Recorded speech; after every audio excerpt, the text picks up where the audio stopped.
Hello. Thanks for joining us again on the channel. Okay, yes, we've reviewed a lot of these. Too many probably, but trust me, this one stands out. It caught me off guard, in a good way. Before we get started, there's a special discount if you're interested. The link is in the description and also in the top comment. Now, let's not waste any more time and jump right into the details. My old router was constantly overheating and needed power cycling, a real pain. The signal was decent, but the sheer number of devices on my network, smart home stuff, cameras, computers, phones, the works, finally overwhelmed it. I started researching upgrades and discovered Wi-Fi 6 and 6E. It was relatively new technology at the time, so choices were limited. But after some online digging, I settled on this router. Setting it up was surprisingly easy. I kept the same network names and passwords from my old router, and everything reconnected automatically in minutes. The setup app is pretty slick. It handles all the tedious details, like entering serial numbers and creating unique passwords.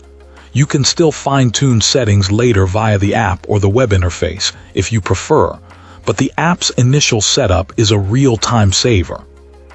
The web interface is functional, but let's just say the design isn't exactly aesthetically pleasing. It feels a little dated, and finding specific settings can be a bit of a hunt. The router itself is fairly large, about the size of a small paperback book, but it looks pretty cool. Speed-wise, it's a massive improvement. The difference in performance is noticeable, even on older devices. I haven't experienced any signal dropouts, even with my extensive network. The range is excellent too, significantly better than my previous router. The router automatically checks for and installs firmware updates, a nice touch. You can also easily back up your configuration settings. One drawback is that a security feature was automatically enabled during setup, and there's no easy way to immediately disable it. It's a paid service, but thankfully, after the free trial, it just deactivated itself without any hassle. I also had a minor issue with a setting related to HTTPS and the router's app, which required a complete reset to fix. However, this only took about 10 minutes to resolve. The online community for this router is less helpful than it could be. Navigating it to find answers is challenging, but thankfully, using a different search engine was much more efficient.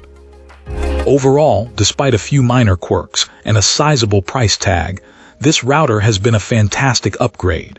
It's a reliable and fast performer. Wi-Fi 6E is still relatively new, so expect some ongoing refinements in both the hardware and supporting software.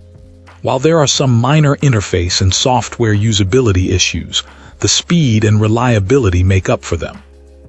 This router is definitely a considerable improvement, and even someone completely technologically challenged could use it successfully. That's all for today. If you like this, hit that like button and subscribe. Let's keep the conversation going in the comments.